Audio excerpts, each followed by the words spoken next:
When I was in college, I started driving for Uber to make money. This was in Southern California, and Los Angeles at the time had a constant flow of work. Occasionally, I would pick people up in nice areas, and they would tell me that they were involved with someone in a relationship, or that they themselves were cheating. This was depressingly common. I think that confessing what they were doing gave them a strange sense of relief. Once, I drove someone from Hollywood to Hemet, California. He was very charming and funny. When I dropped him off, it was at a big blue building that we were buzzed into. He left me a $200 cash tip. I later found out that this was what is known as Gold Base for the Church of Scientology. If you don't know what that is, it's a completely normal, not weird at all in any way, location owned by the Church of Scientology. Feel free to Google it. A few months into my taxi career, insurance companies started using rideshare services, and some people who were more down on their luck would use it. Sometimes it was people just trying to get their kids to school, but other times it was much sadder. I can't tell you how many times I showed up at a doctor's office to see someone with accessibility limitations looking disappointed at seeing my small car instead of the van they needed. The people with substance abuse problems were interactions that stayed with me. Once, I picked up a man going to a dental appointment, and I drove him for about half an hour. He told me about how he used to run drugs in the 1990s until they caught him with a few pounds of cocaine.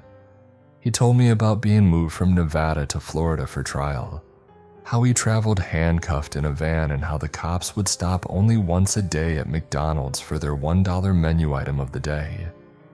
He asked me to stop at a liquor store, chugged a small bottle of booze, shoved mints into his mouth, then sipped on a soda. He smelled like pure alcohol when I dropped him off at the dentist. Near my house, there was a methadone clinic.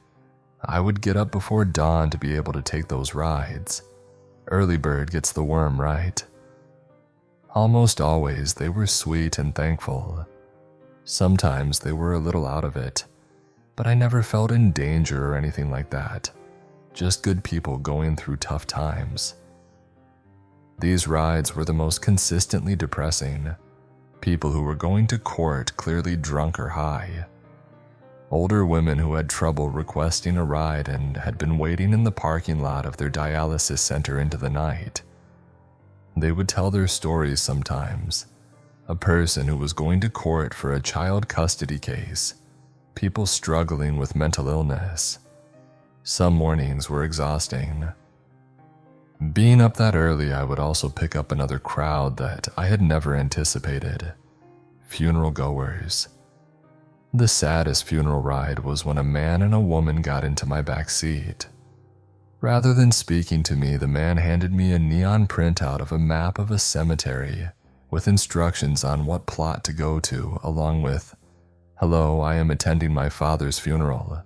My wife and I are deaf. Please follow these directions," written on the back of it. The whole ride, I could hear them signing to one another and trying not to cry. There were also the retired gamblers. They would leave their houses at 7 o'clock in the morning, take a $70 Uber out to the desert, and spend the whole day gambling at the reservation casinos. The desert is where I saw the weirdest things. The desert was the only place I had ever felt scared driving. It was in Temecula, the wine country of Southern California. Lots of wooded roads and desert. I picked up a lady just off the freeway at what I initially assumed was the edge of a golf resort, but it was an unpaved access road. It was late, and that area was especially dark. I was getting ready to call the passenger when I saw them coming down the unpaved access road. It was a tall blonde woman in a very nice pantsuit. She was absurdly put together considering she had walked who knows how long in heels down a dirt and rock road. She got into the car and was very pleasant. She said she lived in a gated community that was hard to get Ubers to, and it was easier to send me to the access road. I thought it was weird, but I didn't want to be creepy by asking about where she lived. She was friendly, even chatty. She was going to a dinner party, and as she spoke to me, I could feel her looking at me in the rearview mirror the entire ride. We drove half an hour away from the freeway to one of those rural chic neighborhoods where you would hear that celebrities had huge parties. Eventually, we reached the address, which was a paved road lined with trees. She told me to keep driving, and I didn't think much of it because, again, we were in a mansion-style neighborhood. We hit a white ranch-style fence after a minute or so of driving down the road. That was when I started to feel a bit uneasy. There were around a dozen no trespassing signs and one of those classic, forget the dog, beware of owner signs with a guy pointing a pistol at you. I thought it was more than a little blunt to have that many signs, but hey, not my property. We drove for about a minute when we came to another fence. It was at the top of a hill, and it overlooked a barn with some lights in the distance. I know this sounds weird, but it was unpleasant. I couldn't put my finger on it. It was just a barn with what looked like a barbecue going on.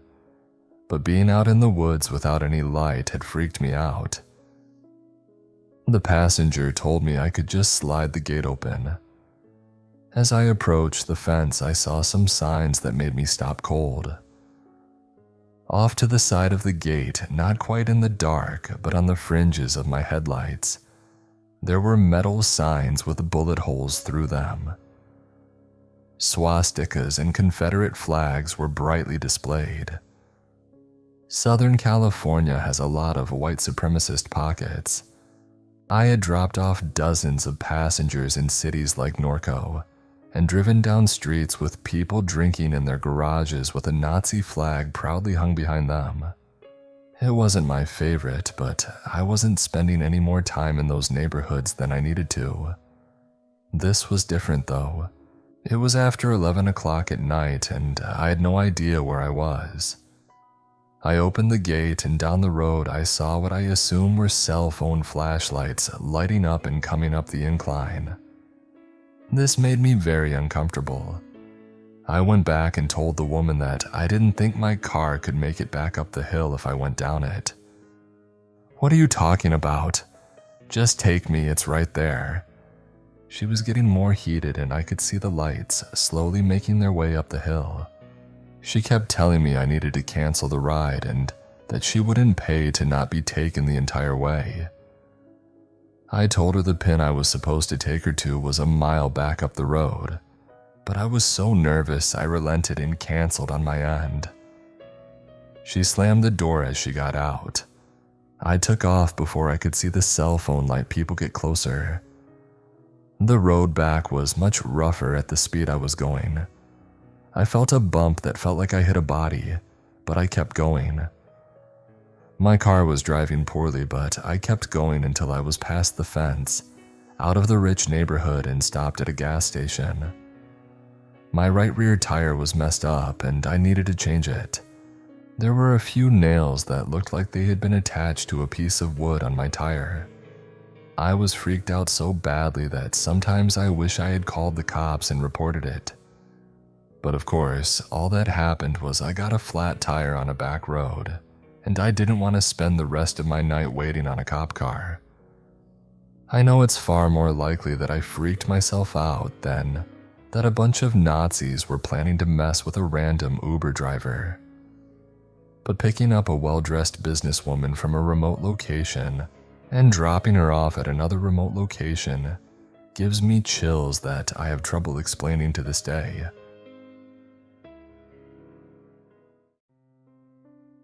I'm a 25-year-old woman, and I had an experience about 4 days ago that I haven't been able to shake.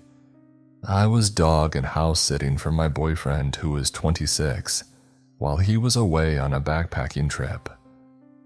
My boyfriend's home is in a semi-remote area at the bottom of a hill, situated at the back of a few acres of property. The house is right next to a highway, and across from it there's a small rural neighborhood. It's the kind of place that's both very sketchy and very safe at the same time. The community is close, but people tend to keep to themselves. There are lots of abandoned, dilapidated homes right next to very well-kept ones. It's a pretty typical countryside neighborhood, so I didn't feel unsafe agreeing to watch my boyfriend's property and his dog Hennessy. Hennessy is a 115-pound jet black American bulldog and English Labrador mix. He's basically all muscle, and ever since my boyfriend and I started dating, he's become very protective of me and my own dog Lottie. Lottie is a 57-pound poodle mix. I'm a dog groomer, so she's usually styled with pretty silly haircuts and bows. All of this is to say that one of my dogs is very intimidating, and the other is not. Because of Hennessy's strength, I can't walk both dogs at the same time on my own. So I usually walk Lottie alone first, then go back to get Hennessy and walk him alone. We do about 30 minutes of walking each, and I like to take Hennessy after Lottie at night because I feel safer with him as it gets later. This is important because this was the case about 4 nights ago. I was about 3/4 of the way through my walk with Lottie when I got this really weird feeling that I was being watched.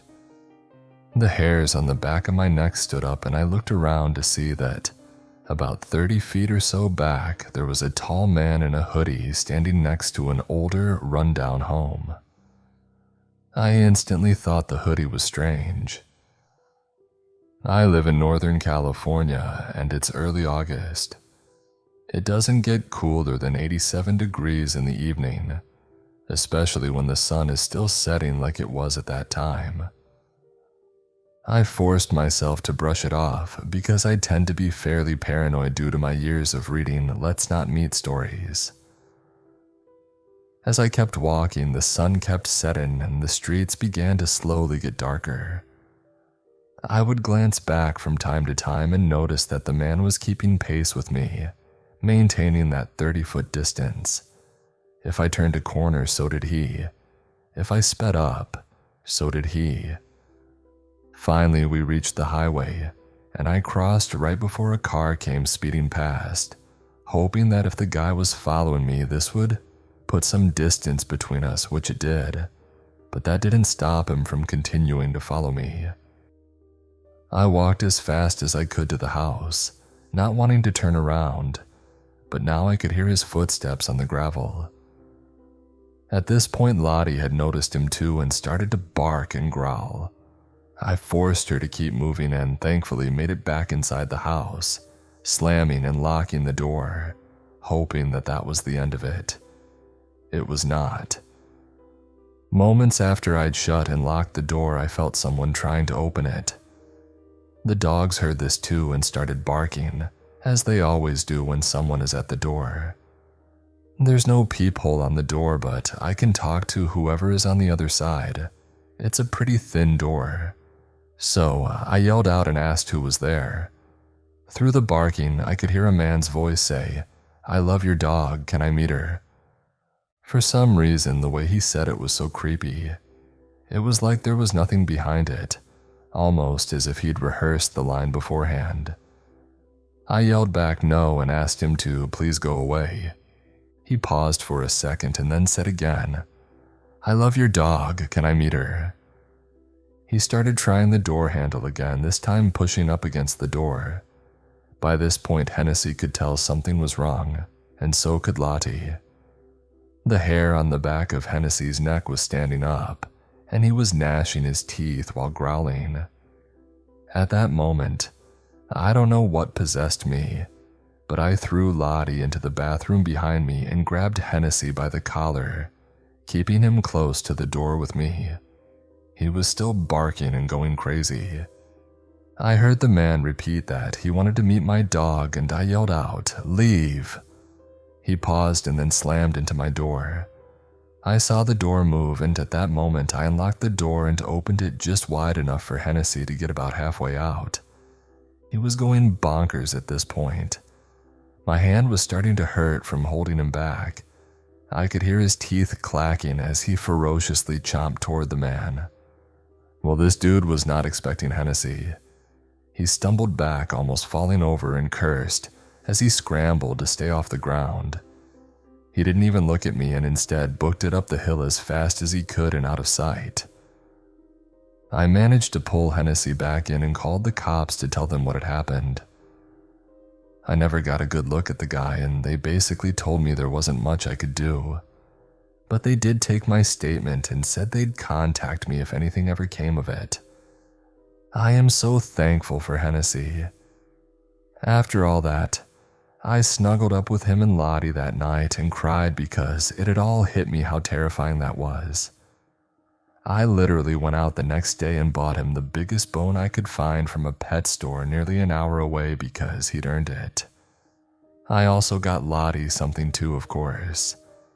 I don't know why this creep didn't get the hint when I had 2 dogs barking inside, but my assumption is that he didn't realize he was hearing 2 barks or assumed that if I had 2 dogs, they were both like my puffy poodle. In other words, not very threatening. I'm so thankful the guy didn't have a firearm, and looking back now, I probably should have just called the cops and kept my door closed.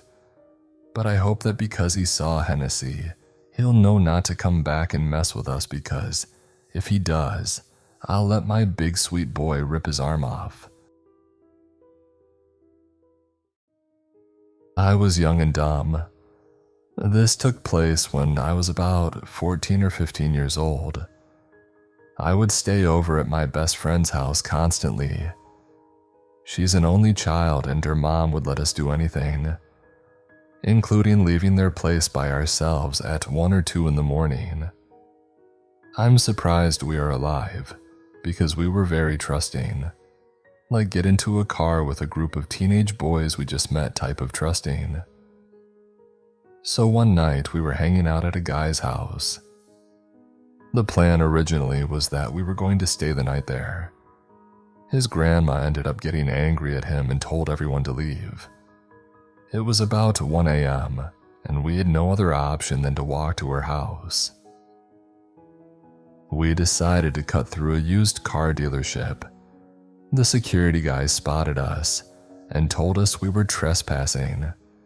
He asked why we were out so late and where we were going. After hearing about what happened, he said, "If a cop stops you, they won't believe that. You'll probably just get into trouble." We didn't have cell phones yet, so he asked if we could use his phone to call someone.